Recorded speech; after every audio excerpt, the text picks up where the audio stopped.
Hello दोस्तों, RNU education hub के इस नर्सिंग ऑनलाइन प्लेटफॉर्म में मैं डॉक्टर एस एल सामोदा एक बार फिर से आपका स्वागत करता हूं। आज का जो सेशन होने वाला है दोस्तों, वो फार्माकोलॉजी जो कि अपन ने लास्ट क्लास में स्टार्ट की थी। पहला क्लास अपना हो चुका है, जिसके अंदर अपन ने जनरल फार्माकोलॉजी के फार्माकोकाइनेटिक्स के बारे में पढ़ा था, फार्माकोडायनेमिक्स के बारे में पढ़ा था। वो दोनों चीजें अपन ने मोटा मोटी तौर पे पढ़ ली थी। उसके बाद अपन ने स्टार्ट किया था फार्माकोकाइनेटिक्स। फार्माकोकाइनेटिक्स के अंदर अपन ने क्या देखा था, सबसे पहले जो फार्माकोकाइनेटिक्स के अपन ने चार पार्ट्स में डिवाइड किया था। एब्जॉर्प्शन जो था, उसके बाद उसका था एब्जॉर्प्शन के बाद उसका था डिस्ट्रीब्यूशन था, उसके बाद उसका मेटाबॉलिज्म था जिसको अपन ने बायो ट्रांसफॉर्मेशन भी बोला था, और लास्ट जो था एलिमिनेशन या एक्सक्रीशन जो था। वो ये चार टॉपिक में अपन ने उसको फार्माकोकाइनेटिक्स को डिवाइड किया था। उसके बाद अपन ने एब्जॉर्प्शन को शुरू कर दिया था। एब्जॉर्प्शन के अंदर अपन ने पढ़ लिया था कि कैसे ड्रग्स अपन इंटेक करते हैं। इंटेक करने के बाद स्टमक से जो ड्रग्स एब्जॉर्ब होते हैं, कुछ होते हैं वो इंटेस्टाइन से होते हैं, वो मीडियम बेस अपन ने बात करी थी कि अगर एसिडिक ड्रग होगा तो वो कहाँ से एब्जॉर्ब होगा, वो स्टमक से होगा। और अगर बेसिक ड्रग होगा वो कहाँ से होगा, इंटेस्टाइन में। क्यों? क्योंकि स्टमक का जो मीडियम होता है वो एसिडिक होता है, और जो बेसिक मीडियम होता है वो इंटेस्टाइन का होता है, जिसकी वजह से बेसिक ड्रग जो होते हैं वो वहां से एब्जॉर्ब होते हैं। एब्जॉर्प्शन के बारे में अपन ने छोटी छोटी बातें कर ली। उसके बाद एब्जॉर्प्शन होने के लिए किसी ना किसी ड्रग्स को कोई ना कोई सेल जो होगी, कोई ना कोई मेम्ब्रेन जो होगी, वो क्रॉस करके जानी पड़ेगी। तो अपन ने जो ट्रांसपोर्टेशन का मोड था कि कैसे ट्रांसपोर्ट होगा, कौन कौन से रास्ते हैं, कौन कौन से तरीके हैं जिससे ड्रग्स जो होता है वो ट्रांसपोर्ट हो सकता है, जिसके अपन ने बात करी थी। जैसे सिंपल डिफ्यूजन की अपन ने बात करी थी, फिल्ट्रेशन की अपन ने बात करी थी, फैसिलिटेड डिफ्यूजन की बात करी थी, एक्टिव ट्रांसपोर्ट के अंदर सिम्पोर्ट एंटीपोर्ट की अपन ने बात करी थी, उसके बाद अपन ने पिनोसाइड की बात करी थी। ये अपन ने बात कर ली थी। उसके बाद में अपन छोटी छोटी दो बातों के दो टॉपिक के बारे में और अपन ने पढ़ा था। एक पढ़ा था अपन ने फर्स्ट पास मेटाबॉलिज्म, और दूसरा पढ़ा था अपन ने बायो अवेलेबिलिटी। तो फर्स्ट पास मेटाबॉलिज्म एक बार फिर से अपन यहाँ पर रिपीट कर लेते हैं, क्योंकि बहुत से लोगों का डाउट होता है कि फर्स्ट पास मेटाबॉलिज्म जो होता है वो कौन कौन से रूट में होता है, कैसे होता है। बहुत से लोगों का डाउट होता है, किसी को समझ में ज्यादातर नहीं आता ये चीजें। तो आज एक बार उसको अपन फिर रिपीट कर लेंगे, और फिर अपन थोड़ा सा बायो अवेलेबिलिटी के बारे में पढ़ेंगे। उसके बाद अपन बात करेंगे फैक्टर्स अफेक्टिंग एब्जॉर्प्शन। एब्जॉर्प्शन जो है उसको कौन कौन से फैक्टर जो है वो अफेक्ट करते हैं, उनके बारे में अपन लास्ट में बात करेंगे। ठीक है, और उसके बाद अपना नेक्स्ट टॉपिक आएगा ड्रग डिस्ट्रीब्यूशन की अपन बात करेंगे। तो आज अपन शुरू करते हैं अपने फर्स्ट पास मेटाबॉलिज्म से, क्योंकि लास्ट क्लास के अंदर अपन ये डिस्कस कर चुके हैं, लेकिन एक बार फिर से मैं आपको बता देता हूँ। आज अपन शुरू कर रहे हैं कहाँ से? फर्स्ट पास मेटाबॉलिज्म से। किससे बात कर रहे हैं? First pass metabolism. अब देखो, दो चीजें आपको यहाँ पर याद रखनी है। फर्स्ट पास मेटाबॉलिज्म जो होगा वो केवल कौन से रूट ऑफ एडमिनिस्ट्रेशन में होगा, या तो ओरल में होगा या किस में होगा, रेक्टल में। ये दो रूट से अगर अपन ड्रग इंटेक कर रहे हैं, तो ड्रग खा रहे हैं, ड्रग ले रहे हैं किसी भी बीमारी के लिए, अगर इन दो रूट से अपन ड्रग्स ले रहे हैं, तो इन्हीं दो रूट्स के अंदर अपन को कौन सी फिनोमेना देखने को मिलेगी? फर्स्ट पास मेटाबॉलिज्म का जो फिनोमेना है वो इन्हीं रूट के अंदर अपन को देखने को मिलेगा। ठीक है, जिसकी वजह से ये अपन क्यों पढ़ रहे हैं, क्योंकि अपन ने बायो अवेलेबिलिटी नाम का एक टॉपिक स्टार्ट किया था। उसके अंदर अपन ने देखा था कि ओरल रूट से ली गई जो ड्रग्स होती है ना, उसकी बायो अवेलेबिलिटी दो फैक्टर कम करते हैं। पहला पहला तो वो स्टमक या इंटेस्टाइन या जीआई ट्रैक्ट से कंप्लीट उसका एब्जॉर्प्शन नहीं हो पाता है। दूसरा अपन ने क्या देखा था कि फर्स्ट पास मेटाबॉलिज्म में क्या होता है बेटा जी, कि अपना स्टमक होता है। ठीक है, या तो स्टमक से ड्रग एब्जॉर्ब होगा, या कहाँ से होगा, इंटेस्टाइन से। या कहां से होगा, इंटेस्टाइन से। इन दोनों जगह से ड्रग जो होता है वो एब्जॉर्ब होता है, एब्जॉर्ब होकर के किसमें डाल दिया जाता है बेटा जी? पोर्टल वेन में। कहां पर चला जाता है? पोर्टल वेन में। अब पोर्टल वेन इसको लेकर जाती है कहां पर? लीवर में। कहां पर लेकर जाती है? लीवर में। अब लीवर जो होता है ना, लीवर का काम होता है मेटाबोलाइज करने का। किसका काम होता है? मेटाबोलाइज करने का। लीवर की जो सेल्स होती है उनको बोलते हैं अपन हिपेटोसाइट्स। क्या बोलते हैं? हिपेटोसाइट्स। इन हिपेटोसाइट्स के अंदर क्या होते हैं? कुछ एंजाइम्स होते हैं। क्या होते हैं? एंजाइम्स। वो एंजाइम्स जो होते हैं, वो एंजाइम्स क्या करते हैं? जो नॉन पोलर ड्रग होता है, जो नॉन पोलर ड्रग होता है उसको किस में कन्वर्ट कर देते हैं? पोलर में। किस में कन्वर्ट कर देते हैं? पोलर में। इनका मतलब अल्टीमेटली लीवर क्या कर देता है? मेटाबॉलिज्म, मेटाबोलाइज कर देता है। क्या कर देता है? मेटाबोलाइज। अगर ये मेटाबोलाइज कर देता है तो ये क्या हो जाते हैं? एक्सक्रीट हो जाते हैं। क्या हो जाते हैं? एक्सक्रीट हो जाते हैं या एलिमिनेट हो जाते हैं। क्या हो जाते हैं? एलिमिनेट हो जाते हैं। ये चीज समझ में आई? तो जो ड्रग्स का पार्ट अपन ने लिया था, इंजेस्ट किया था, माउथ के थ्रू अपन ने खाया था, उसका एब्जॉर्प्शन हुआ यहाँ पर। तो पहली चीज तो यहाँ पर एब्जॉर्प्शन होने के बाद कहाँ पर डलता है वो? पोर्टल वेन में। क्या हुआ?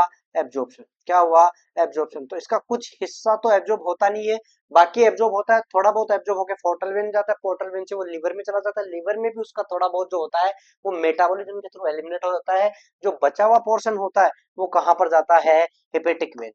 कहाँ पर जाता है, हिपेटिक वेन। अब ये हिपेटिक वेन जो होती है इसको ले जाकर डाल देती है कहाँ पर, इंफीरियर वेना कावा। कहाँ पर डाल देती है, इंफीरियर वेना कावा में। अब इंफीरियर वेना कावा जो होती है वो ब्लड कलेक्ट करके कहाँ पर डालती है, राइट साइड ऑफ हार्ट। कहाँ पर डालती है, राइट साइड ऑफ हार्ट। अब यहाँ से राइट साइड ऑफ हार्ट से कहाँ पर जाता है, लंग्स में। लंग्स से ये प्योरीफाई होता है, प्योरीफाई होकर के कहाँ पर जाता है, लेफ्ट साइड ऑफ हार्ट। कहाँ पर जाता है, लेफ्ट साइड ऑफ हार्ट। अगर लेफ्ट साइड ऑफ हार्ट होगा, आ गया, अब यहाँ से कहाँ जाएगा वो, एरोटा में। कहाँ पर जाएगा, एरोटा में। कहाँ पर जाएगा, एरोटा। और अगर एरोटा में चला गया, अब यहाँ से वो किस में चला जाएगा, सिस्टेमिक सर्कुलेशन में। कहाँ पर जाएगा, सिस्टेमिक सर्कुलेशन में। और अगर सिस्टेमिक सर्कुलेशन में जाना होगा, अगर अपन ने ओरली कोई ड्रग लिया है, उसको सिस्टेमिक सर्कुलेशन में जाना होगा, तो इस फर्स्ट पास मेटाबॉलिज्म जो कि लीवर के अंदर घटित होती है, लीवर के अंदर ये ऑर्गेनाइज होती है, उसको पास करके जाना पड़ेगा, तब जाकर के सिस्टेमिक सर्कुलेशन में वो ड्रग पहुंच पाएगा। और बायो अवेलेबिलिटी की अपन ने क्या डेफिनेशन पढ़ी थी, बायो अवेलेबिलिटी की अपन ने डेफिनेशन ये पढ़ी थी कि लिए गए ड्रग्स की अमाउंट का वो वाला फ्रैक्शन जो सिस्टेमिक सर्कुलेशन में एज इट इज पहुंचता है, जो अपने काम का है, वो बायो अवेलेबिलिटी। तो ओरल ड्रग्स में एक तो एब्जॉर्प्शन अफेक्ट करता है बायो अवेलेबिलिटी को, और दूसरा कौन सा करता है, ये फर्स्ट पास है मेटाबॉलिज्म। ये दो चीजें जो होती है वो ओरल रूट से ली गई ड्रग्स की बायो अवेलेबिलिटी को इफेक्ट करती है।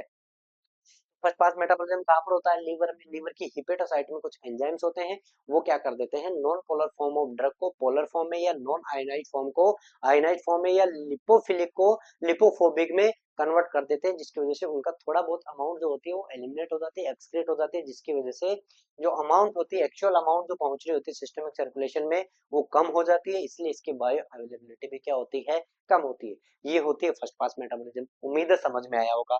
अब अपन बात कर लेते हैं बायो अवेलेबिलिटी की। बायो अवेलेबिलिटी को अपन ने लास्ट क्लास में देखा था, लेकिन एक बार फिर से अपन बायो अवेलेबिलिटी के कुछ दो तीन पॉइंट्स और देख लेते हैं कि जो बायो अवेलेबिलिटी है वो एक्चुअल में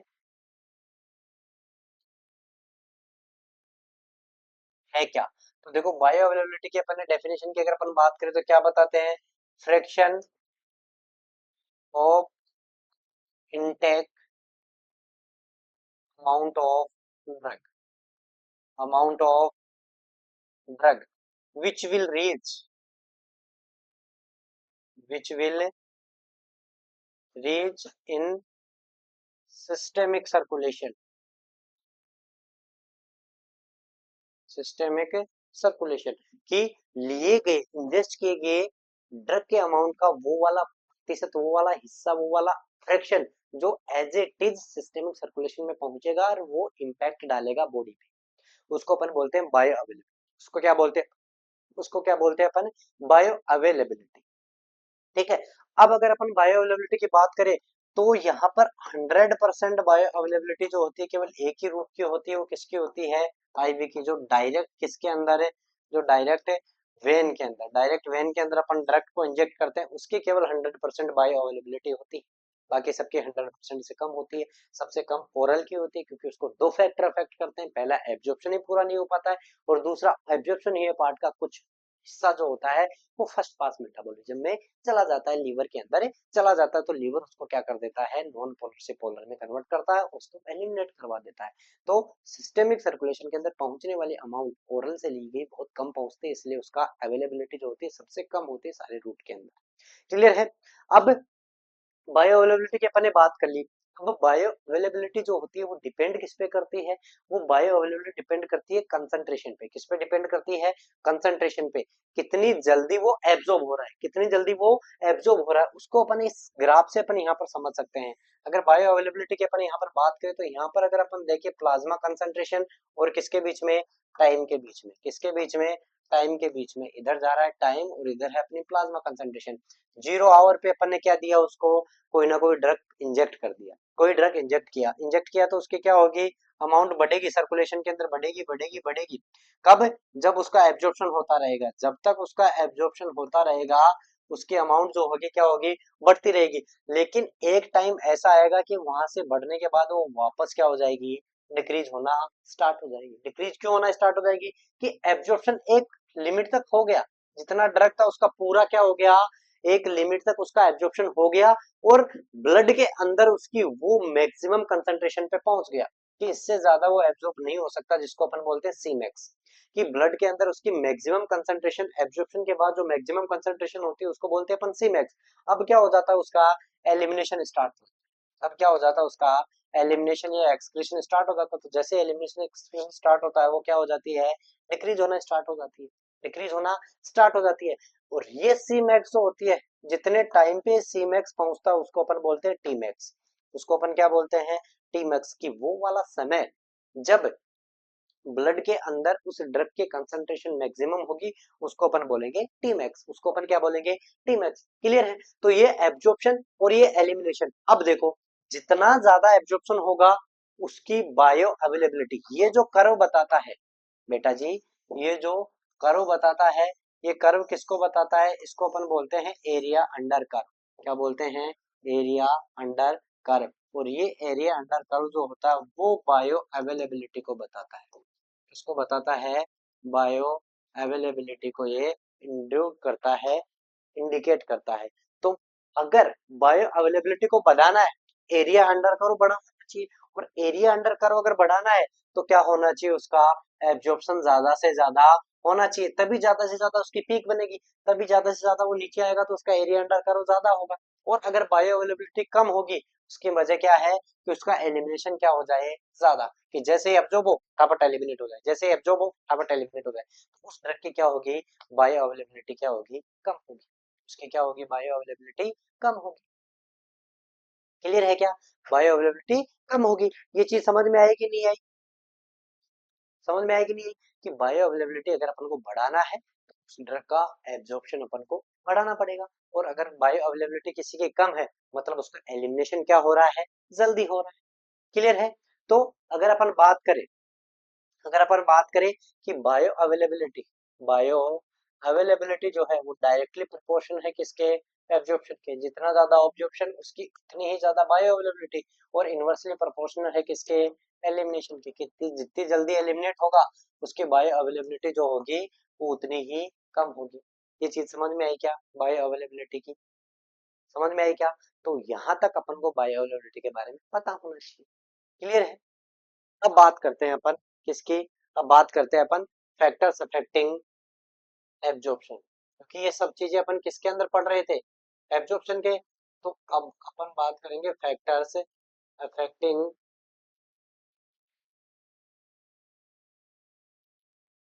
एब्जॉर्प्शन, एब्जॉर्प्शन को अफेक्ट करने वाले फैक्टर कौन कौन से होते हैं। तो आप खुद सोचिए, आप खुद सोचिए कि अगर कोई ड्रग एब्जॉर्ब हो रहा है तो उसको कौन कौन सी चीजें या कौन कौन से फैक्टर जो है, कौन कौन से कंपोनेंट जो है वो क्या कर सकते हैं, उसको अफेक्ट कर सकते हैं। तो एक एक करके इनकी लिस्ट अपन बनाते जाते हैं। पहला, नेचर ऑफ ड्रग, पहला नेचर ऑफ ड्रग। ठीक है। नेचर ऑफ ड्रग की अगर अपन बात करें, तो अगर वो वीक एसिड है या फिर वीक बेस है, वीक एसिड है, वीक बेस है, तो वो एसिडिक मीडियम, किसमें, एसिडिक मीडियम में। और वीक बेस है वो किसके अंदर, बेसिक मीडियम, एब्जॉर्ब होगा, उसका एब्जॉर्प्शन क्या होगा, ज्यादा होगा। मतलब सेम ड्रग के लिए सेम मीडियम रिक्वायर्ड होता है अगर आपको मैक्सिमम एब्जॉर्प्शन करवाना है।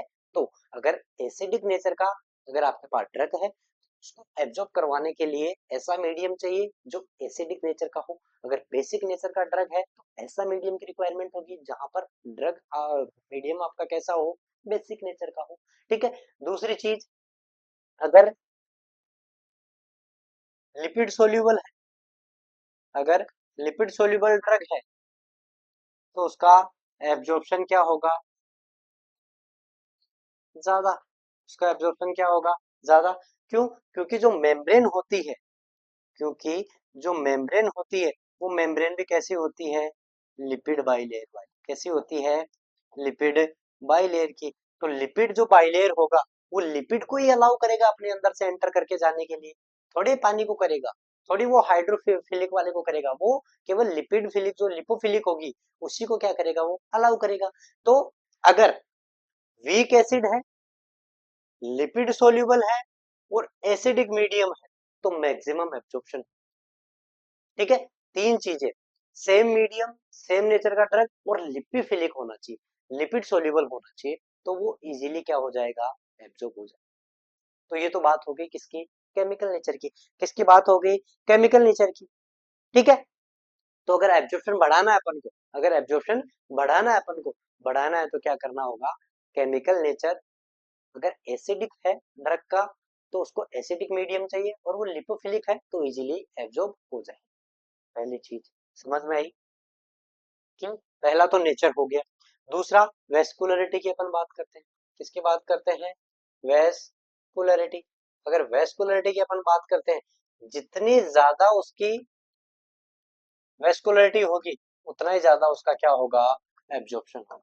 उतना ही ज्यादा क्या होगा उसका, एब्जॉर्प्शन होगा। जितनी ज्यादा वेस्कुलरिटी होगी उतना ही ज्यादा क्या होगा, ड्रग का एब्जॉर्प्शन होगा। मतलब उस एरिया में जितनी ज्यादा ब्लड वेसल सप्लाई होगी, ब्लड सप्लाई होगी, उसका एब्जॉर्प्शन उतना ही क्या होगा, ज्यादा होगा। तीसरी चीज सरफेस एरिया। तीसरी चीज कौन सी अपन को याद रखनी है, सरफेस एरिया। अब जितना ज्यादा सरफेस एरिया, एब्जॉर्प्शन भी क्या होगा, उतना ही ज्यादा। एब्जॉर्प्शन भी उतना ही ज्यादा। क्यों, क्योंकि सरफेस एरिया जो होता है वो, देखो एक तो अगर 1 मिलीमीटर स्क्वायर वाला एरिया है वो एब्जॉर्ब करे, और एक 5 मिलीमीटर स्क्वायर वाला एरिया है वो एब्जॉर्ब करे, तो ज्यादा एब्जॉर्प्शन किस में होगा, इस वाले में होगा कि नहीं होगा। इसीलिए सबसे ज्यादा जो एब्जॉर्प्शन होता है वो कहाँ पर होता है, इंटेस्टाइन में। कहाँ पर होता है, इंटेस्टाइन में। अब आपसे अगर पूछ ले कि ज्यादा एब्जॉर्प्शन जो होता है वो इंटेस्टाइन में होता है, क्यों, क्योंकि आपको इसका रीजन ये बताना है कि इंटेस्टाइन के अंदर क्या होती है, ब्रश बॉर्डर एपिथेलियम। कौन सी एपिथेलियम होती है, यहाँ पर है ब्रश बॉर्डर एपिथेलियम। अब ये ब्रश बॉर्डर एपिथेलियम का क्या मतलब है, इस ब्रश बॉर्डर एपिथेलियम का मतलब ये है कि यहाँ पर क्या होते हैं, कि जो एपिथेलियम है, जो एपिथेलियम है अपनी, उस एपिथेलियम पे, ये एपिथेलियम हो गई, इसके ऊपर क्या होते हैं, ये विलाई होते हैं। ये क्या होते हैं, विलाई। और विलाई के ऊपर क्या होते हैं, ये छोटे छोटे छोटे छोटे छोटे छोटे प्रोजेक्शंस होते हैं जिनको अपन माइक्रोविलाई बोलते हैं। ये इसके सरफेस एरिया को क्या कर देते हैं, बढ़ा, इसके सरफेस एरिया को क्या बढ़ा देते हैं, ये विलाई और माइक्रो विलाई बढ़ा देते हैं। और अभी अपन पढ़ के आए कि जिसका सरफेस एरिया ज्यादा वहां पर एब्जॉर्प्शन क्या होना है, ज्यादा। वहां पर एब्जॉर्प्शन क्या होना है, ज्यादा होना है। वेस्कुलरिटी हो गई, सरफेस एरिया हो गया, केमिकल नेचर हो गया। अब अपन बात करते हैं कि ऐसा कोई कंपोनेंट प्रेजेंट हो, ऐसा कोई कंपोनेंट प्रेजेंट हो जो उसके एब्जॉर्प्शन को बढ़ा दे या घटा दे। ठीक है, तो ऐसा कोई कंपोनेंट जिसको अपन क्या बोल सकते हैं, या तो वो उसके इंड्यूसर का काम करे या इनहिबिटर, या किसका काम करे, इनहिबिटर का। ऐसा कोई कंपोनेंट अगर अपन साथ दे देते हैं वो भी एब्जॉर्प्शन को अफेक्ट करता है।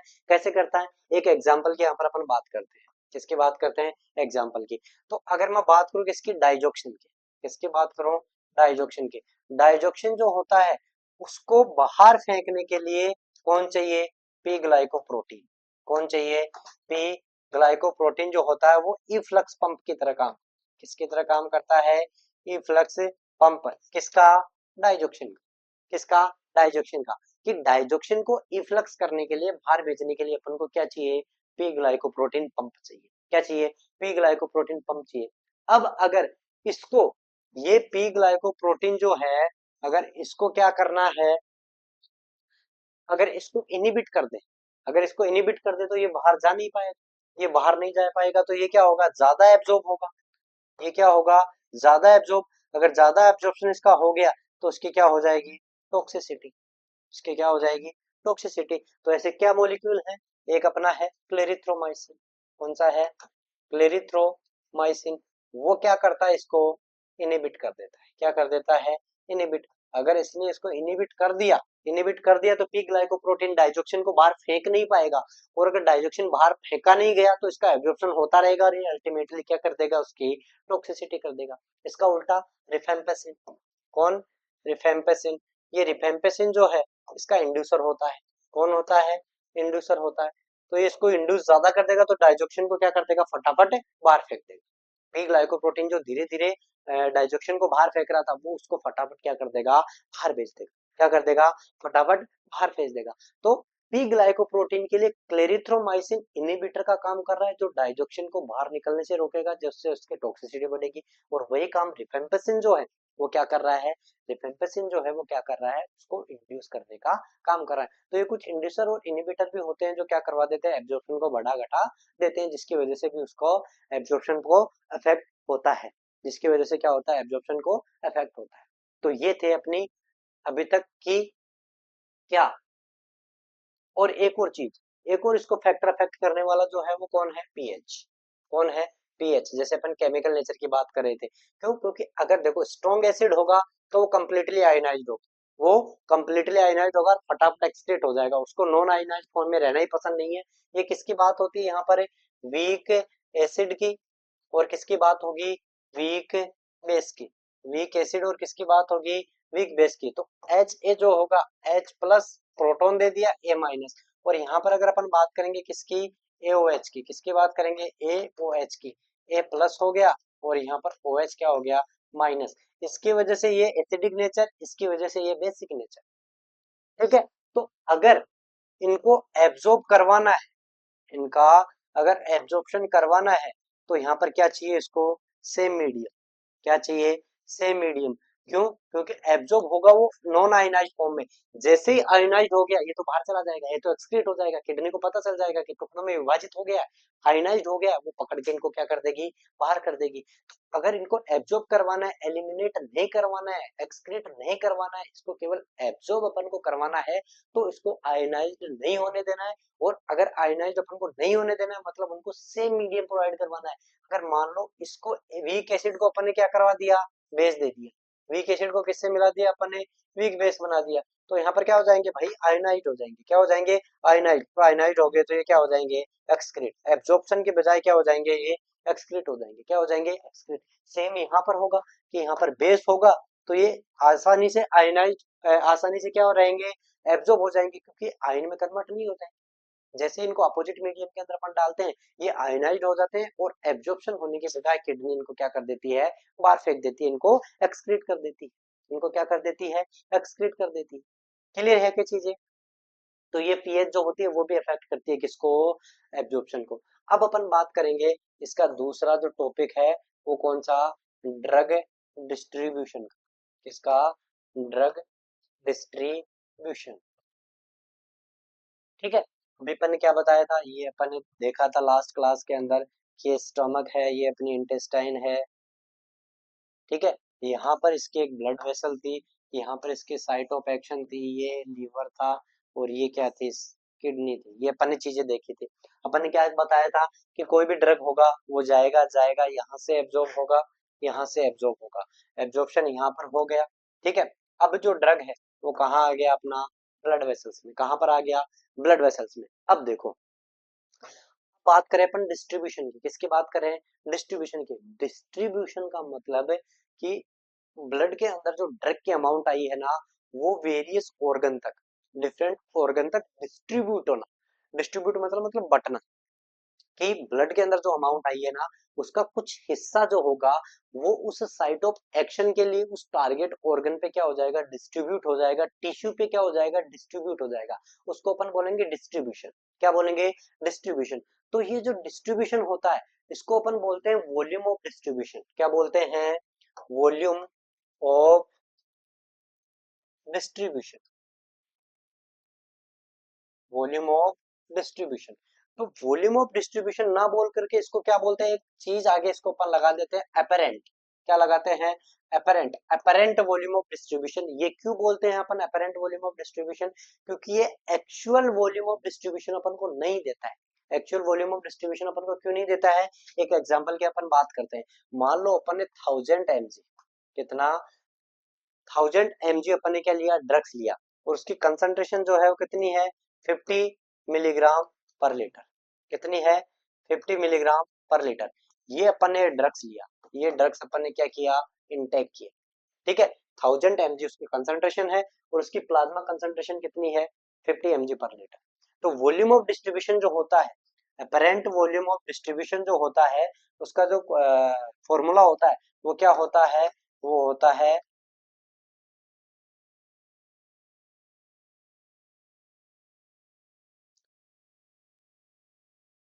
डोज इनटेक वाया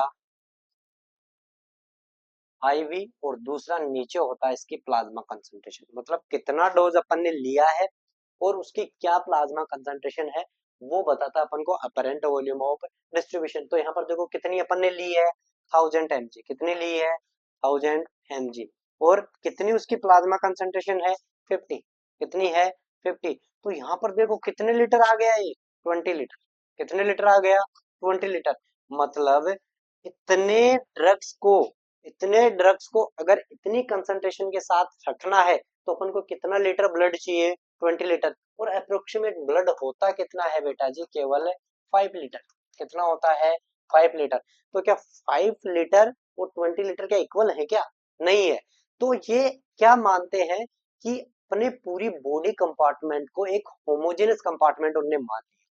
जो अपेरेंट वॉल्यूम ऑफ डिस्ट्रीब्यूशन जिनने बताया, उनने क्या मान लिया कि देखो अलग अलग कंपार्टमेंट है, कोई किडनी में जाएगा, एक लीवर में जा रहा है, कोई साइटोपेक्शन पे जा रहा है, कोई ब्लड वेसल्स में रह गया, अलग अलग जगह डिस्ट्रीब्यूट हो रहा है। लेकिन मानने वाले ने क्या मान लिया कि वो अभी एक ही जगह है, जितनी सारी ड्रग्स अपन ने लिए ना वो केवल एक ही कंपार्टमेंट में है। इसीलिए उसने क्या कर दिया, ये अपरेंट वॉल्यूम ऑफ डिस्ट्रीब्यूशन का बता दिया कि ये 20 लीटर के अंदर इतनी कंसंट्रेशन होनी चाहिए थी, लेकिन एक्चुअल के अंदर पूरा वॉल्यूम जो है ब्लड का वो कितना अपने पास, 5 लीटर। तो ये क्या इतनी कंसंट्रेशन का अपने ब्लड के अंदर प्रेजेंट करना पॉसिबल है क्या, पॉसिबल है क्या, नहीं है। इसीलिए वो होता है apparent volume of distribution. Apparent volume of distribution का मतलब क्या होता है कि ये केवल वो वाली वॉल्यूम लेता है जो केवल किसके अंदर होती है, ब्लड वेसल्स के अंदर। कैसे, देखो ये अपने ब्लड वेसल्स है, ये क्या है, ब्लड वेसल्स है। यहाँ पर एब्जॉर्ब हो गया, क्या हो गया, एब्जॉर्प्शन होकर के यहाँ पर क्या आ गया, ये ड्रग्स आ गए, क्या आ गए, ये ड्रग्स आ गए। अब सारा ड्रग्स जो होगा वो ना तो फैलेगा ना इसके अंदर रहेगा, कुछ इसके अंदर प्रेजेंट रहेगा और कुछ क्या हो जाएगा, डिस्ट्रीब्यूट हो जाएगा। कुछ क्या हो जाएगा, डिस्ट्रीब्यूशन में चला जाएगा टू टिश्यू। कहां पर चला जाएगा, टिश्यू में। तो ये जो यहां से डिस्ट्रीब्यूट हो जाएगा वो तो होती है ड्रग की कौन सी, फ्री फॉर्म। कौन सी होती है, फ्री फॉर्म। और वो अमाउंट जो ब्लड वेसल्स में रह जाती है वो फ्री फॉर्म नहीं रहती है। क्यों नहीं रहती है, क्योंकि यहाँ पर क्या होती है, कुछ प्रोटीन्स होती है प्लाज्मा के अंदर जिनको अपन बोलते हैं plasma protein binding, plasma protein bindings. कि ये प्लाज्मा प्रोटीन बाइंडिंग जो होती है, पीपीबी जो होती है, वो क्या करती है, इन ड्रग्स को बांध लेती है, इन ड्रग्स को यहाँ पर बाइंड कर लेती है। तो ये बाइंड फॉर्म के अंदर होते हैं, जो ब्लड वेसल्स के अंदर या जो प्लाज्मा के अंदर जो ड्रग होता है ना, वो बाइंड फॉर्म के अंदर होता है। और जो डिस्ट्रीब्यूट हो जाता है ना, वो फ्री फॉर्म के अंदर होता है। वो किसके अंदर होता है, फ्री फॉर्म के अंदर। इतना समझ में आया क्या, फ्री फॉर्म वाला डिस्ट्रीब्यूट होकर के कहां पर चला गया, टिश्यू पे चला गया, फ्री फॉर्म ड्रग। जो बाइंड वाला होगा वो प्लाज्मा प्रोटीन के साथ बाइंड होता है और वो कहां पर रहता है, केवल यहाँ पर रहता है। अब देखो ये प्लाज्मा प्रोटीन बाइंडिंग, जो प्लाज्मा बाइंडिंग प्रोटीन जो होती है, प्लाज्मा बाइंडिंग प्रोटीन जो होती है, वो एसिडिक ड्रग के लिए अलग होती है और वो बेसिक ड्रग के लिए क्या होती है, अलग होती है। एसिडिक ड्रग के लिए जो होती है, एसिडिक ड्रग के लिए जो होती है वो होती है एल्बुमिन। वो कौन होती है, एल्बुमिन। और बेसिक ड्रग के लिए जो होती है वो होती है अल्फा एसिड ग्लाइकोप्रोटीन। कौन सी होती है, अल्फा एसिड ग्लाइकोप्रोटीन। तो ये दो प्रोटीन होती है, कौन कौन सी हो गई, एल्बुमिन। कौन कौन सी, एल्बुमिन। जो बाइंड करेगी, जो बाइंड करेगी किसको, एसिडिक ड्रग। किसको बाइंड करेगी, एसिडिक ड्रग को। और दूसरी कौन सी होगी, अल्फा एसिड ग्लाइकोप्रोटीन। कौन सी होगी, अल्फा एसिड ग्लाइकोप्रोटीन, जो बाइंड करेगी किसको, बेसिक ड्रग को। किसको करेगी, बेसिक ड्रग को। तो अलग अलग नेचर के बेस पे प्रोटीन जो होती है, बाइंडिंग प्रोटीन जो होती है, प्लाज्मा बाइंडिंग प्रोटीन जो होती है, वो भी क्या होती है, अलग अलग। एसिड को बांधने वाली प्रोटीन एल्बुमिन होती है, जबकि बेसिक को बांधने वाली कौन सी होती है, अपनी अल्फा एसिड ग्लाइकोप्रोटीन होती है। कौन होती है, अल्फा एसिड ग्लाइकोप्रोटीन होती है। ये समझ में आएगा, ठीक है। अब एक और कंसेप्ट समझो, एक और कंसेप्ट समझो। ये देखो,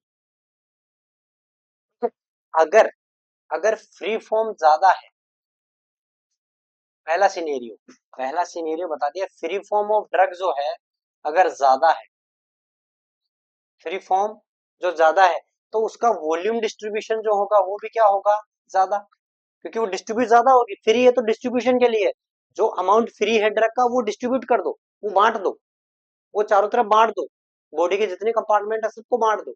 लेकिन जो यहाँ पर बाइंड फॉर्म है, जो यहाँ पर बाइंड फॉर्म है, वो क्या हो जाएगी, कम। अगर फ्री फॉर्म ज्यादा है, बाइंड फॉर्म कम। मान लो एब्जॉर्ब होकर के 100 मॉलिक्यूल आए, कितने मॉलिक्यूल आए, 100। अगर 70 फ्री फॉर्म में है और अगर 30 जो है वो बाइंड फॉर्म में है, तो 70 बट ज्यादा रहे, तो वॉल्यूम ऑफ डिस्ट्रीब्यूशन ड्रग का क्या हो गया, ज्यादा। मतलब वॉल्यूम ऑफ डिस्ट्रीब्यूशन जो है वो क्या, वो डायरेक्टली प्रोपोर्शन है किसके, फ्री फॉर्म के, free form of drug.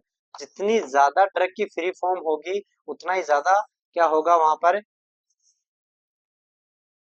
Volume of distribution ज्यादा होगा, और इसका प्रोपोर्शनल इनवर्सली क्या होगा, बाइंड फॉर्म, किसके होगा, बाइंड फॉर्म के।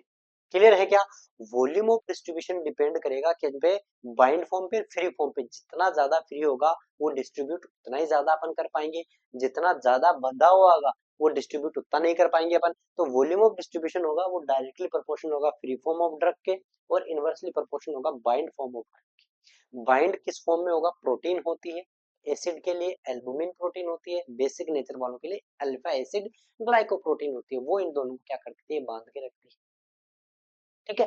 अब ये तो केस फर्स्ट हो गया, ठीक है। ऐसा ही अपन केस सेकंड की बात कर ले। केस सेकंड, ये फिर से ब्लड वेसल्स है। अपन ने फिर से देखा, एब्जॉर्प्शन होके 100 मॉलिक्यूल आए, फ्री फॉर्म जो है, फ्री फॉर्म जो है वो केवल 30 है, और बाइंड फॉर्म जो है, और बाइंड फॉर्म जो है वो कितनी हो गई, 70। तो यहाँ पर जो अपरेंट वॉल्यूम ऑफ डिस्ट्रीब्यूशन होगा वो क्या होगा, कम होगा, क्योंकि फ्री फॉर्म किससे कम है, बाइंड फॉर्म से कम है। बांटने के लिए ड्रग्स की जो फ्री अमाउंट है वो कम है, तो डिस्ट्रीब्यूशन भी कम होगा ड्रग्स का, तो वॉल्यूम डिस्ट्रीब्यूशन भी क्या होगा, कम होगा, वॉल्यूम ऑफ डिस्ट्रीब्यूशन भी क्या होगा, कम होगा। तो जितनी ज्यादा फ्री फॉर्म में ड्रग मिलेगा वॉल्यूम डिस्ट्रीब्यूशन उतना ही ज्यादा होगा। क्लियर है क्या। अब दूसरी चीज, अगर फ्री फॉर्म है, वो अगर इस मेम्ब्रेन को क्रॉस करके जा रही है, तो उसका नेचर कैसा होगा, लिपिड वाला। कैसा होगा, लिपिड वाला, क्योंकि लिपिड बाइलेयर को क्रॉस करके लिपिड नेचर वाला इजीली जा सकता है, तो कैसा होगा, लिपिड वाला। दूसरी चीज, इसकी साइज भी क्या होनी चाहिए, छोटी, इजीली वो क्रॉस करके फिल्ट्रेशन के थ्रू जा सके। साइज भी क्या होनी चाहिए, छोटी होनी चाहिए। क्लियर है। तो यहाँ पर अगर अपन एक बात करना चाहे कि हाई वॉल्यूम ऑफ डिस्ट्रीब्यूशन, किसकी, हाई वॉल्यूम ऑफ डिस्ट्रीब्यूशन, और दूसरी अगर अपन बात करना चाहिए किसकी, लो वॉल्यूम डिस्ट्रीब्यूशन की, किसकी बात करना चाहिए, लो वॉल्यूम डिस्ट्रीब्यूशन की। तो यहाँ पर देखो, यहाँ पर आपको क्या देखने को मिलेगा, अगर हाई वॉल्यूम ऑफ डिस्ट्रीब्यूशन है तो क्या पढ़ा था अपन ने, कि volume of distribution directly proportional होता है किसके, फ्री फॉर्म के, किसके, फ्री फॉर्म के। तो यहाँ पर क्या होगा कि अगर हाई वॉल्यूम ऑफ डिस्ट्रीब्यूशन है तो फ्री फॉर्म जो है, फ्री फॉर्म जो है वो ड्रग, वो क्या होगी, ज्यादा, वो क्या होगी, ज्यादा होगी कि नहीं होगी।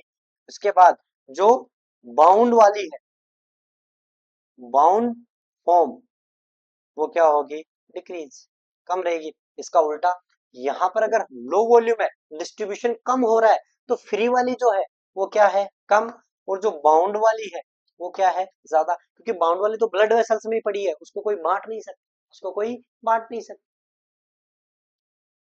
सही है।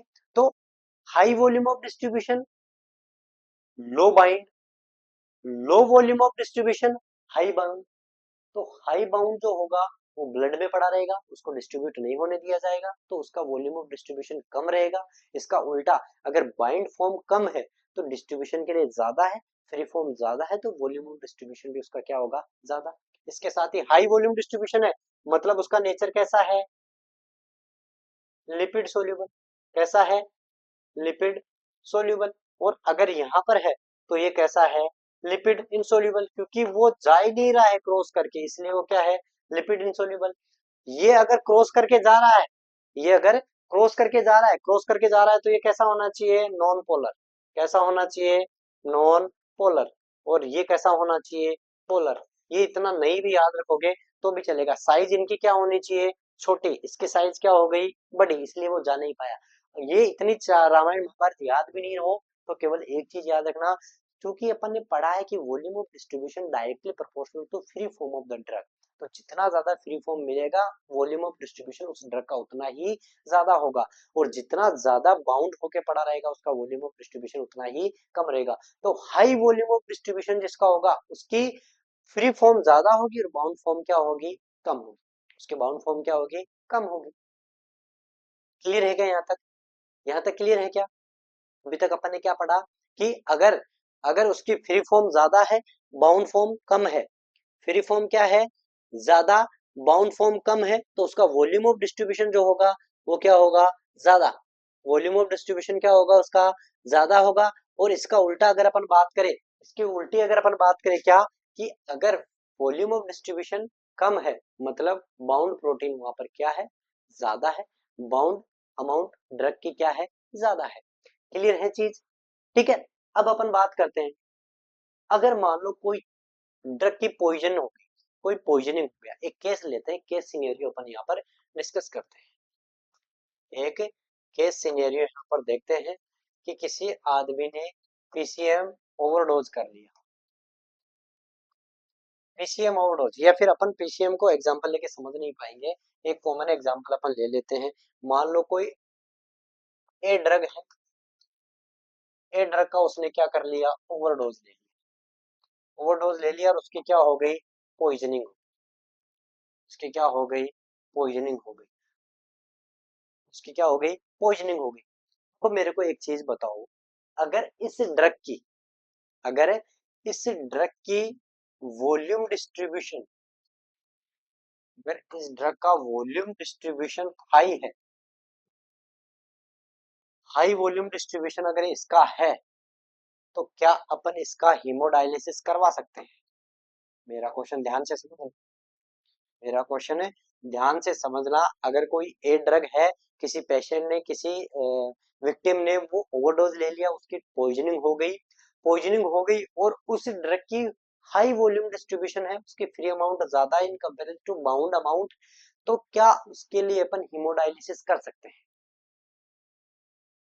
दिमाग लग, अरे अभी अपन ने क्या पढ़ा, ये अपनी ब्लड वेसल्स है, ये अपनी ब्लड वेसल्स, ठीक है। इस ब्लड वेसल्स के अंदर क्या करना है, हिमोडायलिसिस। डायलिसिस में अपन क्या करते हैं, यहाँ से ब्लड निकालते हैं, फिल्टर करते हैं, फिल्टर करके वापस। डायलिसिस का मतलब यही होता है ना, कि अपन इम्प्योर ब्लड जिसको भी फिल्टर करना है, जिस भी नाजायज चीज को अपन को फिल्टर करना है, चाहे वो नाइट्रोजनस वेस्ट हो जिसको अपन हिमोडायलिसिस में बाहर फिल्टर करते हैं, चाहे वो एक्स्ट्रा अमाउंट ऑफ ड्रग्स हो जो पॉइजनिंग का काम करती है, तो टॉक्सिसिटी का काम करती है, उसको अगर अपन को बाहर निकालना है तो ब्लड को बाहर निकालेंगे, उसको फिल्टर करेंगे, प्योर ब्लड को वापस अपन एंटर डाल देंगे। कब, कब करेंगे ये, अगर यहाँ पर ड्रग मिलेगा आपको तब ना। यहाँ पर आपको ड्रग अगर ब्लड वेसल्स के अंदर, अगर प्लाज्मा के अंदर आपको ड्रग्स मिलेगा, तभी तो आप उसका हिमोडायलिसिस के थ्रू फिल्टर करके उसको अपन बचा सकते हैं। अगर जो ब्लड वेसल्स में या जो प्लाज्मा कंसंट्रेशन के अंदर है ही नहीं, उसका अपन हिमोडायलिसिस करके क्या करेंगे, क्योंकि वो तो टिश्यू पे डिस्ट्रीब्यूट है। तो अगर ए ड्रग है, उसका हाई वॉल्यूम डिस्ट्रीब्यूशन है, वो टिश्यू में डिस्ट्रीब्यूट हो चुका है, उसका प्लाज्मा के अंदर लो बाउंड पड़ा है, यहाँ पर बहुत कम अमाउंट जो है वो बाउंड फॉर्म के अंदर प्लाज्मा के अंदर है, सारा का सारा डिस्ट्रीब्यूट हो गया है, क्योंकि उसने केस सिनेरियो में क्या बोला, हाई वॉल्यूम ऑफ डिस्ट्रीब्यूशन है। एक ऐसा ड्रग कंज्यूम किया है जिसका हाई वॉल्यूम डिस्ट्रीब्यूशन है, तो वो प्लाज्मा में है ही नहीं, वो तो डिस्ट्रीब्यूट हो चुका है, वो तो टिश्यू तक जा चुका है, क्योंकि हाई वॉल्यूम है, फ्री ड्रग ज्यादा है, फ्री ड्रग ज्यादा है तो क्या जाएगा, वो टिश्यू के पास ज्यादा चला जाएगा, प्लाज्मा में बचेगा ही नहीं। तो फिल्टर किसको करोगे, डायलिसिस आप किसका करोगे, प्लाज्मा में तो कुछ है ही नहीं, ब्लड में तो कुछ है ही नहीं ड्रग की अमाउंट, आप किसको फिल्टर करोगे। और डायलिसिस में अपन क्या करते हैं, ब्लड को ही निकालते हैं, ब्लड को फिल्टर करते हैं, लेकिन ब्लड में तो उसकी अमाउंट है ही नहीं, वो तो डिस्ट्रीब्यूट हो चुकी है। ऐसे ड्रग्स जिनका हाई वॉल्यूम डिस्ट्रीब्यूशन होता है या जिनका लो प्लाज्मा प्रोटीन बाउंडिंग कैपेसिटी होती है, वो ड्रग के लिए हिमोडायलिसिस कारगर साबित नहीं होता है, उनके लिए कारगर साबित नहीं होता है। क्लियर है। तो ऐसे कौन से ड्रग हैं जिनका हाई वॉल्यूम डिस्ट्रीब्यूशन होता है, या तो आपको डायरेक्ट पूछ लेगा कि ऐसे कौन से ड्रग्स हैं जिनका हाई वॉल्यूम डिस्ट्रीब्यूशन होता है, या फिर आपको पूछ लेगा कि एक पेशेंट आया आपके पास जिसने ड्रग ए का ओवरडोज ले लिया है, और ड्रग ए का ओवरडोज ले लिया है, इसके साथ ही आपको ये ध्यान रखना है कि उसका हेमोडायलिसिस नहीं है, उसका हेमोडायलिसिस आप नहीं कर सकते। तो कौन सी ड्रग की उसने ओवरडोज लिया है, कौन से ड्रग की टॉक्सिसिटी ली है, चार ऑप्शन में एक ऑप्शन डाल देगा वो वाला जिसका हाई वॉल्यूम डिस्ट्रीब्यूशन होगा, जिसकी प्लाज्मा प्रोटीन बाइंडिंग कैपेसिटी कम होगी, वो वाला ऑप्शन में आपको डाल देगा। तो आपको एक ट्रिक से मैं बता देता हूं कि ड्रग्स जिनकी पॉइजनिंग में अपन हीमोडायलिसिस अवॉइड करते हैं, हीमोडायलिसिस अवॉइड करते हैं क्यों, क्योंकि उनकी करंट वॉल्यूम ऑफ डिस्ट्रीब्यूशन जो होता है वो ज्यादा होता है, वो प्लाज्मा में उनकी अमाउंट जो होती है, प्लाज्मा बाउंड फॉर्म जो होती है, वो बहुत कम होती है। और प्लाज्मा में अगर होगा ही नहीं तो उनका हीमोडायलिसिस करके अपन किसको फिल्टर करेंगे, किसको अपन फिल्टर करेंगे। तो इसकी एक ट्रिक है, better avoid care, better avoid care. तो ये जो इतने सारे ड्रग्स है ना, इनके अंदर आपको हीमोडायलिसिस करने की जरूरत नहीं होती है, हीमोडायलिसिस करने की जरूरत नहीं होती है। क्लियर है क्या। तो यहाँ पर देखो, बेटर बिफोर किनको, बेंजोडाइजिपिन्स, किसको, बेंजोडाइजिपिन्स,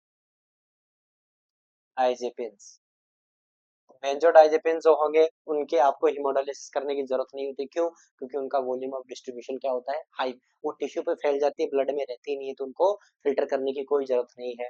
ठीक है।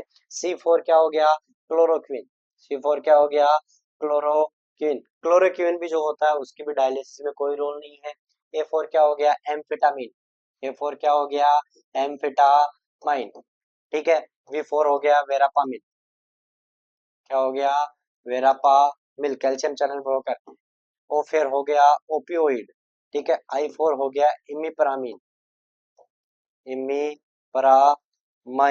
और D4 हो गया डाइजोक्सिन, D4 हो गया डाइजोक्सिन। ये इतने निमोनिक आपको याद रखना है, बेटर अवॉइड केयर या बेटर केयर अवॉइड, जिनके अंदर ये नाम है ड्रग्स हैं, ये ड्रग्स का हाई वॉल्यूम ऑफ डिस्ट्रीब्यूशन होता है, लो इनकी प्लाज्मा प्रोटीन बाउंड करके रख पाते हैं, प्लाज्मा के अंदर कंसंट्रेशन की कम होती है, इसलिए अपन इनके लिए हिमोडायलिसिस, इनकी अगर पॉइजनिंग हो जाती है, टॉक्सिसिटी हो जाती है, तो इन ड्रग्स के लिए अपन क्या नहीं करते हैं, हिमोडायलिसिस नहीं करते, इन ड्रग्स के लिए अपन क्या नहीं करते हैं, हिमोडायलिसिस नहीं करते हैं। क्लियर है चीजें। तो यहाँ तक भेजे में गया कि नहीं गया, जाना चाहिए। अब एक लास्ट डोज, एक लास्ट चीज अपन पढ़ लेते हैं इससे रिलेटेड। एक होता है लोडिंग डोज, एक होता है लोडिंग डोज, और एक होता है मेंटेनेंस डोज। एक होता है लोडिंग डोज और एक होता है maintenance dose. Loading dose, loading dose तो वो वाला डोज होता है जो सबसे पहले अपन किसी चीज को लोड करने में, सीधी सी बात है, मैं अगर मैं बताऊं कि लोड करना है उसको, लोड करना है मतलब उसको वो वाली फिक्स अमाउंट उतनी प्रोवाइड करनी है जब तक उसका थेराप्यूटिक असर चालू हो जाए। थेराप्यूटिक रेंज, मान लो अगर किसी चीज, किसी ड्रग की 400 mg थेराप्यूटिक डोज है, तो जब तक 400 mg उस टिश्यू तक पहुंच नहीं जाएगा तब तक वो उसका अपना थेराप्यूटिक जो इफेक्ट है वो शो नहीं कर पाएगा, तो वो होता है उसका लोडिंग डोज। तो 400 mg जो होगा वो हो गया उसका लोडिंग डोज। ठीक है। 400 mg क्या हो गया उसका, उसको लोड कर दिया, उसको क्या कर दिया अपन ने, लोड कर दिया, लोडिंग डोज हो गया। तो ये लोडिंग डोज हो गया। अब उसके बाद जैसे ही टिश्यू के पास 400 mg आया, उसने थेराप्यूटिक अपना इफेक्ट दिखाना शुरू कर दिया। लेकिन इसमें से मान लो 50 mg क्या हो गया, एक्सक्रीट हो गया, एलिमिनेट हो गया। तो अब इस लोडिंग डोज के मेंटेनेंस के लिए, अब इस लोडिंग डोज के मेंटेनेंस के लिए जो अमाउंट प्रोवाइड करवाई जाती है उसको अपन क्या बोलते हैं, मेंटेनेंस डोज। तो यहाँ पर कितना हो गया उसका मेंटेनेंस डोज, 50 mg। कितना हो गया, 50 mg। जितना क्लियरेंस है, जितना किडनी उसको एक्सक्रीट कर रही है, जितना किडनी उसको क्या कर रही है, एलिमिनेट कर रही है, उतना अपन को उसको वापस प्रोवाइड करना है, वो होता है मेंटेनेंस डोज। लोडिंग डोज और मेंटेनेंस डोज समझ में आया। लोडिंग डोज मतलब उसको थेराप्यूटिक इफेक्ट शो करने के लिए जितनी अमाउंट ऑफ ड्रग चाहिए उतना उसको अपन को देना ही पड़ेगा, तब जाकर के वो अपना इम्पैक्ट शो कर पाएगा, जिसको अपन लोडिंग डोज बोलते हैं। मेंटेनेंस डोज की लोडिंग डोज में जो अमाउंट क्लियर होती है, टिश्यू पे प्रेजेंट डोज में से जो अमाउंट किडनी एक्सक्रीट कर देती है, क्लियरेंस कर देती है, वो अमाउंट वापस उसको वहां पर भरपूर उसको बराबर करना है, उसको भेजना है, वो होती है उसकी मेंटेनेंस डोज। कौन सी होती है, मेंटेनेंस डोज। तो अगर अपन लोडिंग डोज की बात करें तो ये डिपेंड करती है किसके, वॉल्यूम ऑफ डिस्ट्रीब्यूशन पे। किस पे, वॉल्यूम ऑफ डिस्ट्रीब्यूशन पे। जिसका जितना ज्यादा वॉल्यूम ऑफ डिस्ट्रीब्यूशन होगा उसका लोडिंग डोज जो होगा उतना ही जल्दी स्टार्ट हो जाएगा, उसका थेरेप्यूटिक असर जो होगा, थेरेप्यूटिक इफेक्ट होगा उतना ही जल्दी क्या हो जाएगा, स्टार्ट हो जाएगा। जबकि मेंटेनेंस डोज जो होता है वो डिपेंड करता है किस पे, क्लियरेंस। किस पे करता है, क्लियरेंस पे। क्लियरेंस मतलब जितना किडनी बाहर निकालेगी, क्लियरेंस जितना किडनी क्लियर करेगी उतना वापस उसको देना पड़ेगा, जितना किडनी क्लियर करेगी उतना उसको वापस देना पड़ेगा। तो मेंटेनेंस डोज बहुत बार क्वेश्चन पूछा गया है, पीवाईक्यू है, ये भी पीवाईक्यू है, ये भी पीवाईक्यू है, बहुत बार क्वेश्चन पूछा गया है। लोडिंग डोज जो होता है वो किस पे डिपेंड करता है, वॉल्यूम ऑफ डिस्ट्रीब्यूशन पे डिपेंड करता है। मेंटेनेंस डोज जो होता है वो किस पे डिपेंड करता है, वो क्लियरेंस पे डिपेंड करता है। तो मान लो अगर किसी की किडनी प्रॉपर काम नहीं कर रही है, अगर किसी की किडनी फेल हो गई है, किडनी प्रॉपर काम नहीं कर रही है, तो कौन सा डोज अपन को कम करना पड़ेगा, लोडिंग डोज कम करना पड़ेगा कि मेंटेनेंस डोज कम करना पड़ेगा। बेटा जी बहुत इंपॉर्टेंट सवाल है, बहुत इंपॉर्टेंट सवाल है कि अगर किसी की किडनी ठीक से काम नहीं कर रही है, किडनी में दिक्कत है, वो फिल्टर ठीक से नहीं कर पा रही है, तो कौन सा डोज अपन को कम करना चाहिए, लोडिंग डोज कम करना चाहिए कि मेंटेनेंस डोज करना चाहिए।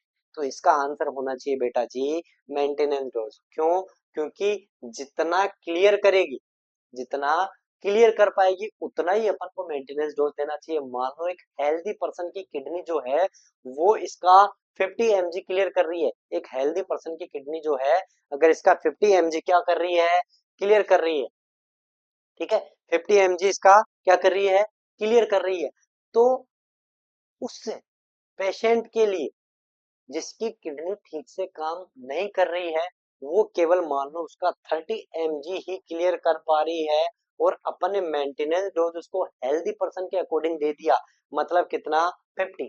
कितना, 50। अरे केस सिनेरियो समझना, एक हेल्दी पर्सन है, उसके मेंटेनेंस डोज 50 mg है। क्यों, क्योंकि उसकी किडनी हेल्दी है, प्रॉपर फंक्शन कर रही है, वो 50 mg ड्रग को क्लियर कर रही है बॉडी प्लाज्मा से, बॉडी प्लाज्मा से 50 mg क्लियर कर रही है, और जितना क्लियर करेगा उतना अपन को वापस देना पड़ेगा, उसको अपन मेंटेनेंस डोज बोलते हैं। तो हेल्दी पर्सन के लिए मेंटेनेंस डोज उस प्रॉपर बीमारी के लिए कितना हो गया, 50 mg। अपन ने हेल्दी पर्सन के अकॉर्डिंग कैलकुलेट कर लिया। अब कोई पेशेंट आपके पास आया और उसकी किडनी जो है वो प्रॉपर काम नहीं कर रही है, किडनी फेल्योर में है, ठीक है, उसकी जो किडनी है वो केवल 30 या 20 mg क्लियर कर पा रही है, 20 mg क्या कर पा रही है, क्लियर कर पा रही है, लेकिन अपन ने उसका मेंटेनेंस डोज हेल्दी पर्सन के अकॉर्डिंग दे दिया, कितना, 50 mg। कितना दे दिया, 50 mg। जबकि उसकी कर पा रही है कितना, 20 mg। हर एक मेंटेनेंस डोज के साथ उसके पास कितना एक्स्ट्रा जा रहा है, 30 mg। कितना एक्स्ट्रा जा रहा है, 30 mg। अरे ये एक्स्ट्रा 30 mg जो जा रहा है वो टॉक्सिसिटी करेगा कि नहीं करेगा, पॉइजनिंग करेगा कि नहीं करेगा, जिसकी वजह से क्या हो जाती है, टॉक्सिसिटी। क्या हो जाती है, टॉक्सिसिटी। तो जिसकी किडनी नॉन फंक्शनिंग है या फिर लो फंक्शनिंग है, उसके लिए मेंटेनेंस डोज जो होता है वो कम कर दिया जाता है। मेंटेनेंस डोज जो होता है वो क्या कर दिया जाता है, कम कर दिया जाता है। लोडिंग डोज, मेंटेनेंस डोज समझ में आया, उम्मीद है समझ में आया होगा। अब एक और बात करते हैं अपन, एक होता है ऑनसेट, ऑनसेट ऑफ एक्शन, एक होता है ऑनसेट ऑफ एक्शन, और दूसरी चीज होती है ड्यूरेशन ऑफ एक्शन। दूसरी चीज क्या होती है, ड्यूरेशन ऑफ एक्शन। ठीक है, पहले अपन बात कर लेते हैं onset of action. Onset of action, onset of action के लिए क्या चाहिए? जो टारगेट ऑर्गन है, जो टारगेट ऑर्गन है उस पे थेराप्यूटिक थेराप्यूटिक डोज चाहिए। थेराप्यूटिक डोज चाहिए। थेराप्यूटिक डोज मतलब उससे टारगेट ऑर्गन पे, उस साइट ऑफ एक्शन पे उतनी अमाउंट ऑफ ड्रग पहुंच जानी चाहिए जितनी उसको थेराप्यूटिक इफेक्ट शो करने के लिए जरूरी हो। मान लो कि अपने माइग्रेन के पेशेंट, मान लो माइग्रेन के पेशेंट को अपन ने क्या दी? नेप्रोक्सेन। क्या दी? नेप्रोक्सेन। और टारगेट ऑर्गन हो गया ब्रेन पेरेन्काइमा। टारगेट ऑर्गन क्या हो गया? Brain parenchyma. तो इस ब्रेन पेरेन्काइमा पे नेप्रोक्सेन के जब तक 300 mg पहुंचेगी नहीं, तब तक वो माइग्रेन को कम नहीं कर पाएगा। मतलब इसको अगर काम करवाना है ब्रेन पेरेन्काइमा से, तो उसको कितनी रिश्वत देनी पड़ेगी? 300 मिलीग्राम। कितनी रिश्वत देनी पड़ेगी? 300 मिलीग्राम। अगर 250 मिलीग्राम रिश्वत दे दी तो ये अपना काम कर ही नहीं पाएगा। ये अपना काम कर ही नहीं पाएगा। इसको बोलते हैं थेराप्यूटिक डोज। इसको क्या बोलते हैं? Therapeutic dose. मतलब किसी भी ड्रग का अपन को इफेक्ट दिखना चाहिए, इसके लिए उसका एक थेराप्यूटिक डोज होता है जो उसके टारगेट ऑर्गन पे अवेलेबल होना चाहिए, तभी जाकर के उसका इफेक्ट अपन को दिख पाता है। तभी जाकर के उसका इफेक्ट अपन को क्या कर पाता है? दिख पाता है। तो इसको बोलते हैं अपन थेराप्यूटिक रेंज या थेराप्यूटिक डोज अपन इसको बोलते हैं। जब वो अपना इफेक्ट शो करना शुरू करता है वो टारगेट ऑर्गन पे, वो मिनिमम अमाउंट ड्रग की जिसके अवेलेबिलिटी से वो अपना इफेक्ट शो करना शुरू करता है। ठीक है, अब ऑनसेट ऑफ एक्शन कब होगी? ऑनसेट ऑफ एक्शन कब होगी? जब उसके पास क्या आ जाएगा? Therapeutic dose. क्या आ जाएगा? Therapeutic dose. मतलब ऑनसेट ऑफ एक्शन का मतलब जब अपन ने ड्रग दिया। Onset of action, onset of action, onset of action का मतलब क्या हो गया? Intake of drug, intake of drug और इसका वर्किंग स्टार्ट। मतलब जैसे माइग्रेन के लिए अपन ने लिया और हेडेक जो है वो रिलीव होना स्टार्ट हो गया, हेडेक डिक्रीज होना स्टार्ट हो गया। मतलब उसने अपना एक्शन शुरू कर दिया, एक्शन का ऑनसेट हो गया। खाने से लेकर के जब दर्द का एहसास कम होने लगा, मतलब उसका एक्शन क्या हो गया? स्टार्ट हो गया, ऑनसेट ऑफ एक्शन हो गया। तो ये ऑनसेट ऑफ एक्शन है। ये क्या है? ऑनसेट ऑफ एक्शन है कि ड्रग अपन ने लिया, उसको लेने से लेकर के कितने देर में उसका एक्शन स्टार्ट होता है, वो वो होता है ऑनसेट ऑफ एक्शन। ये डिपेंड करता है किस पे? डिस्ट्रीब्यूशन। ये डायरेक्टली डिपेंड करता है किस पे? डिस्ट्रीब्यूशन पे। भाई जितनी जल्दी डिस्ट्रीब्यूट होगा, जितनी जल्दी डिस्ट्रीब्यूट होगा, उतनी जल्दी वहां पर थेराप्यूटिक डोज में वो ड्रग अवेलेबल होगा और वो अपना इफेक्ट शो करना शुरू कर देगा। अब कैसे? एक एग्जांपल, जैसे ये ब्लड वेसल्स है, यहाँ पर फ्री फॉर्म जो है, यहाँ पर एब्जॉर्ब होके आए 100 मॉलिक्यूल और फ्री फॉर्म है यहाँ पर 80। कितने हैं? 80 फ्री फॉर्म। फ्री फॉर्म है तो वो वॉल्यूम डिस्ट्रीब्यूशन क्या हो गया उसका? ज्यादा। वो फ्री फॉर्म वाले जल्दी से टिश्यू के पास चले जाएंगे और बाइंड फॉर्म वाले कितने बचे हैं? 20। ये जल्दी से चले जाएंगे, ये फास्ट एक्शन करवा देंगे, फास्ट ऑनसेट करवा देंगे क्योंकि डिस्ट्रीब्यूट जल्दी हो जाएगा। डिस्ट्रीब्यूट जल्दी हो गया तो वहां पर क्या हो गया? वो थेराप्यूटिक डोज जो चाहिए था उसको एक्शन स्टार्ट करने के लिए, वो जल्दी उसके पास क्या हो जाएगा? अचीव हो जाएगा। जल्दी अचीव हो गया तो वहां पर क्या हो जाएगा? ऑनसेट ऑफ एक्शन स्टार्ट हो जाएगा। ऑनसेट ऑफ एक्शन क्या हो जाएगा? स्टार्ट हो जाएगा। क्लियर है? तो जितनी ज्यादा फ्री अमाउंट ऑफ ड्रग, जितना ज्यादा वॉल्यूम डिस्ट्रीब्यूशन, उतनी ही जल्दी उस ड्रग की एक्शन स्टार्ट होती है। Onset of action of a drug is decided by free amount of drug और वॉल्यूम ऑफ डिस्ट्रीब्यूशन। जितना ज्यादा वॉल्यूम ऑफ डिस्ट्रीब्यूशन, जितनी ज्यादा फ्री अमाउंट होगी ड्रग की, उसका ऑनसेट ऑफ एक्शन उतना ही ज्यादा होगा। लेकिन ऑनसेट ऑफ एक्शन तो उतना ही ज्यादा होगा, लेकिन ड्यूरेशन ऑफ एक्शन क्या हो जाएगा? कम। ड्यूरेशन ऑफ एक्शन क्या हो जाएगा? कम। समझना, समझना चीज को। देखो, ये फ्री फॉर्म थे 80, 80 मॉलिक्यूल फ्री थे, 20 मॉलिक्यूल क्या थे? बाउंड। ये साइट ऑफ एक्शन पे चले गए, ये साइट ऑफ एक्शन पे चले गए। यहाँ पर उनने क्या कर दिया? ऑनसेट कर दिया, एक्शन का क्या कर दिया? ऑनसेट कर दिया। यहाँ से वापस आए, वापस आए किसमें? लीवर में। लीवर में उसको क्या कर दिया? नॉन पोलर से पोलर में कन्वर्ट कर दिया, फिर ब्लड में गए, फिर किसमें आए? किडनी में। फिर किसमें आए? किडनी में। किडनी ने इनको क्या कर दिया? एलिमिनेट। क्या कर दिया? एलिमिनेट। यहाँ पर इनका क्या हो गया? मेटाबॉलिज्म। यहाँ पर क्या हो गया इनका मेटाबॉलिज्म। तो एक साथ 80 आए, 80 ने फटाफट एक्शन करी, लेकिन वो 80 के 80 सारे क्या हुए, बाहर भी निकल गए। तो जो ड्यूरेशन ऑफ एक्शन होगी, जितनी ज्यादा देर तक ब्लड के अंदर या बॉडी के अंदर ड्रग रहेगा, उसका जो ड्यूरेशन ऑफ एक्शन होगा वो उतना ही लंबा रहेगा। जितनी जल्दी एलिमिनेट होगा, उसका ऑनसेट ऑफ एक्शन, उसका ड्यूरेशन ऑफ एक्शन क्या होगा, कम। तो जिसका ज्यादा, जितना जल्दी ऑनसेट ऑफ एक्शन होता है ना, उसका जो ड्यूरेशन ऑफ एक्शन होता है वो कम होता है। क्यों? क्योंकि वो फटाफट अपना काम करेगा, फटाफट किडनी उसको बाहर निकाल देगी। तो लंबे समय तक वो काम नहीं कर पाएगा। काम फटाफट करेगा, देते ही काम करेगा, लेकिन लंबे समय तक उसका काम नहीं करेगा। जैसे अपन ने नेप्रोक्सेन ली, पीसीएम का मान लो ऑनसेट ऑफ एक्शन फटाफट है, उसने बुखार कम कर दी, हाथों हाथ बुखार कम कर दी, लेकिन 6 घंटे के अंदर वो वापस चली गई, वापस बुखार आ गई, तो वापस अपन को डोज लेना पड़ेगा। तो क्या होता है कि जल्दी जल्दी अपन को डोज लेना पड़ता है। ऐसे ड्रग जिनका ऑनसेट ऑफ एक्शन फास्ट होता है लेकिन ड्यूरेशन ऑफ एक्शन कम होता है, तो अपन को रिपीट करना पड़ता है वो डोज, वो ड्रग जो होता है वो 6 आवर लिया, 12 आवर लिया, 8 आवर लिया, अपन को क्या करना पड़ता है, रिपीट करना पड़ता है। क्लियर है कॉन्सेप्ट ऑफ एक्शन। इसका उल्टा, इसका उल्टा ड्यूरेशन ऑफ एक्शन, इसका उल्टा duration of action. Duration of action देखो, यहां पर 20 फ्री है और 80 क्या है, बाइंड। ठीक है, ये 20 जाएंगे साइट ऑफ एक्शन, 20 जाएंगे साइट ऑफ एक्शन पे। इसने अपना एक्शन किया, लीवर में गए, लीवर से किडनी में बाहर चले गए। अब ये जो 80 वाले बाइंड है, क्या ये बाइंड ही रहेंगे क्या जिंदगी भर, ये बंधे ही रहेंगे क्या यहाँ पर, नहीं। ये करते हैं रिजर्वायर की तरह काम, act as a reservoir, reservoir की तरह काम करते हैं ये। यहाँ पर भंडारण का काम करते हैं, स्टोरेज का काम करते हैं। जैसे ही 20 फ्री हुए, साइट ऑफ एक्शन पे गए, वहां से रिजोल्व होकर चले गए। अब यहाँ पर फिर से 20 फ्री होंगे, फिर से यहाँ पर 20 फ्री होंगे, फिर ये यहाँ पर जाएंगे, फिर जाएंगे, फिर नेक्स्ट साइकिल में फिर से 20 फ्री होंगे, फिर जाएंगे। अब देखो, अब देखो, पहले वाले सिनेरियो में क्या थे, 80 के 80 एक साथ गए, फटाफट काम किया, फटाफट बाहर निकल गए। अब ये 20 गए, इनने काम शुरू कर दिया। ये 20 गए, मान लो इसको 40 मॉलिक्यूल चाहिए थे ऑनसेट करने के लिए, कितने चाहिए थे, 40। 20 गए, कुछ काम नहीं हुआ, फिर 20 गए, 40 हो गए, ऑनसेट ऑफ एक्शन लेट हुआ, ऑनसेट ऑफ एक्शन लेट हुआ क्योंकि फ्री फॉर्म कम थी, यहाँ पर जमा होने में टाइम लग गया, इसलिए थेरापेटिक डोज तक पहुंचने में टाइम लग गया, इसलिए ऑनसेट ऑफ एक्शन लेट हुआ। लेकिन ये जैसे जैसे फिर 20 फ्री करेगा, फिर 20 फ्री करेगा, ऐसे करते करते ये काफी लंबे समय तक वहां पर थेरापेटिक डोज मेंटेन करके रखेगा, इसलिए यहाँ पर ड्यूरेशन ऑफ एक्शन जो होगा वो क्या हो जाएगा, ज्यादा।